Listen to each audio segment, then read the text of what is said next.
Hi, we are Principled Pathways, today to talk to you about 10 reasons not to have sex until marriage.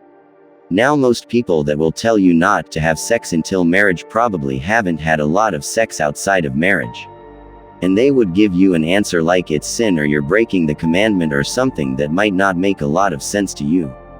Well, I'm here today to tell you I have had a lot of sex outside of marriage. And I'm going to explain to you very practically why you should wait, and it's in your best interest to do so. So practically, in fact, that you won't even be able to dispute me because you'll know that I'm going to explain to you very practically why you should wait, and it's in your best interest to do so. So practically, in fact, that you won't even be able to dispute me because you'll know that I'm right. Whether you choose to do it or not, that's up to you. I can't do your push-ups for you. I can only show you the way. So let's get started, shall we? Reason number 10, sex masks problems. When you're having sex in a relationship, what's the point in really evaluating it to see if you're going anywhere? You might wonder if you're in love or if you could spend the rest of your life with this person, but you're never really forced to evaluate it. Let me give you an example. My last relationship, I was having sex with my girlfriend. It was good sex too. We'd probably broken up 20 times and I started to wonder to myself, am I really in love with this girl? And I thought the way to find out was to stop having sex, which I did. In the middle of it, I cut it off. And guess what? All the problems came up to the surface and we ended up breaking up 3 weeks later. Because when you stop having sex, it's like, I want to have sex again and I know you want to have sex again. And if we're really in love, let's just get married. But if we're not in love, let's stop wasting each other's time because you could waste years of each other's lives just having sex. Reason number 9, marriage allows you to evaluate your real feelings. So you start talking about no sex before marriage, and everybody freaks out because it sounds extreme. But what if I were to say to you, no sex before love? That sounds reasonable, right? Something we can get our minds around. The next question would be, well, how do you know if you're in love? Well, my answer is you wait to have sex with that person until you get married. Because no one's going to marry someone just to have sex with them, right? The Bible says the heart is deceitful above all things. That means your heart will deceive you into believing something that's not true, so you give your flesh what it wants. This happens to us all the time. Imagine you were dating someone and you said, I love you, let's have sex. And they said, great, I love you too. Let's get married first though. You'd say, whoa, hold up now. Let me think about this. That's a whole nother conversation, isn't it? Because we know that marriage is hard to get out of, and that's what marriage was always for. It was to allow us to evaluate our real feelings to see if we were really in love so we don't get stuck with someone that we're not in love with. Reason number 8, sex connects us. Okay, this one is simple biology. During sex, there's a hormone release called oxytocin. It makes women connect to men and it makes men protective over women. And if you connect to someone that you're not in love with, don't start complaining when shit starts falling apart in your relationship. Plus, having multiple sex partners increases your risk of divorce. There's lots of studies on it. Just Google it. It's like having a piece of duct tape and sticking it to something, and then pulling it away, and sticking it to something else, and pulling it away. And eventually, you do that enough times that it won't stick to anything anymore. Reason number 7, pregnancy. There's always a chance you can make a baby when you have sex, and as I've discussed earlier, if you're having sex outside of marriage, there's probably a pretty good chance that at least one of you aren't sure if they want to spend the rest of their life with the other. Reason number 6, everybody else is doing it. Let me give you a stat. The average American goes on 3 dates before having sex. Let me give you another stat. The average rate of divorce in this country is around 50%. And my question is this.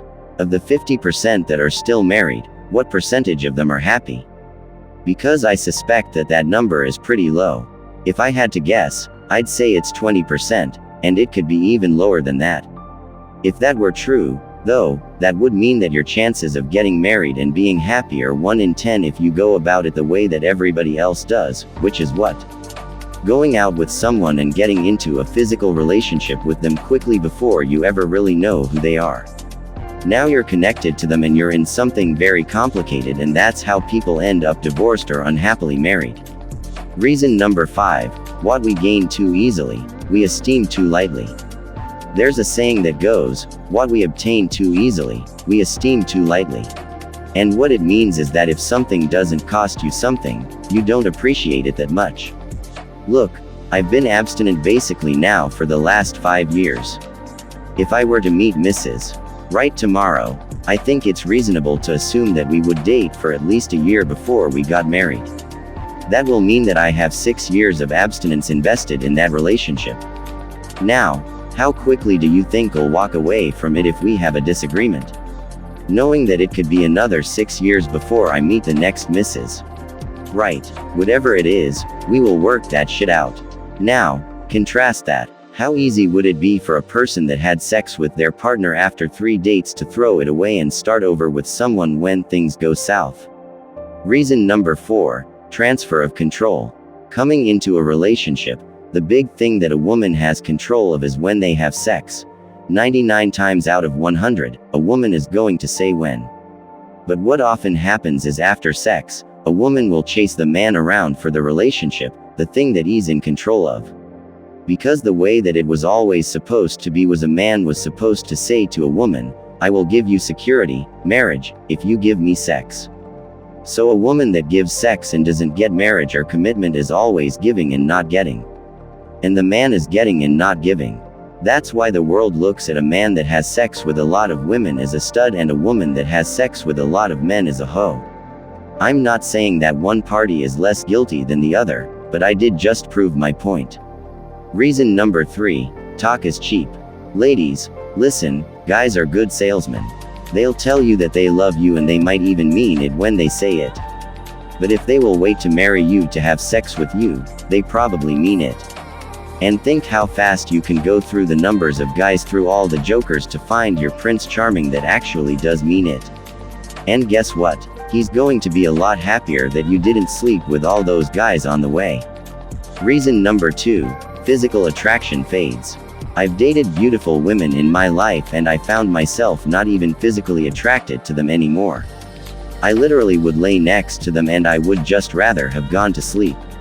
Every night, there's a saying that goes, show me the hottest girl in the world and I'll show you a guy that's tired of sleeping with her. And while that's a terrible saying, there's some truth in it. Because it's like the trick the universe plays on us, that when you lead with physical attraction and then you somehow find yourself in a relationship with that person, the physical attraction wears off because you never connected with them on a deeper level. Reason number 1. Better to have lifelong friends than short-term sex partners. Me and a few friends started an organization called CityFam a couple years ago, and one of the taglines we like to use is friends with better benefits, because what we found is life gets really good when you have great relationships with the people around you, especially members of the opposite sex, and why burn a relationship by having sex with someone that could have been a great lifelong friend unless you're sure you want to take that relationship to that level for the long term. Because if you do get physical, someone's going to catch feelings. And when that physical relationship ends, you will probably lose that person as a friend. So that's it. Those are my 10 reasons to not have sex before marriage. Hopefully after watching it, you see why it just makes sense to wait. And the real reason that people don't wait isn't because they don't believe it's right, it's because it's hard. But here's the good news: if you've already had sex, it's not too late. This stuff still works. I'm living proof. So if you enjoyed it, hit the like or the thumbs up, leave us a comment down below, and hit the subscribe button. We post new videos every day. Thanks.